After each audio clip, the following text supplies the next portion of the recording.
Welcome to our channel. Today we how to disable Zigbee hub automations on Philips Hue Bridge, full guide step by step clearly.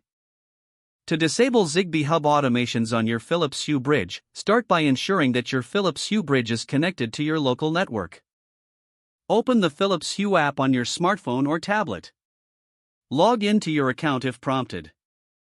Once you're in the app, navigate to the settings section, usually found in the bottom right corner. Scroll down to find the light setup option and tap on it.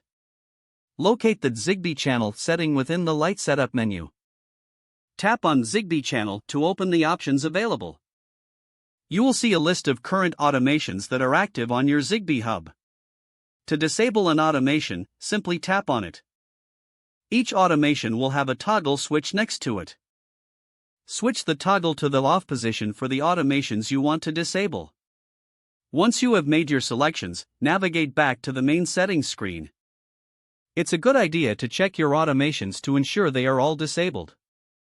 After confirming, exit the settings and return to the home screen of the app. Your Zigbee hub automations should now be disabled on your Philips Hue Bridge. You can always re-enable them by following the same steps and toggling the switches back on. If the page does not load, refresh the browser or try again in a private or incognito window. Make sure you are using the correct email address, then retype it carefully to avoid small typos. If your password is not accepted, use the reset option and create a new strong password you can remember. Check your spam folder for verification or security emails, then complete any requested confirmation steps.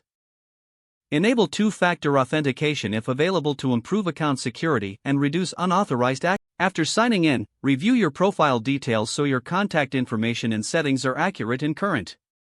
If you see an error message, note it down and try again after restarting your device and internet connection. Log out when you finish, especially on shared devices, to keep your account and payment information secure. If the page does not load, refresh the browser or try again in a private or incognito window. Make sure you are using the correct email address, then retype it carefully to avoid small typos. If your password is not accepted, use the reset option and create a new strong password you can remember. Check your spam folder for verification or security emails, then complete any requested confirmation steps. Don't forget to like this video and subscribe to our channel for more step-by-step tech guides.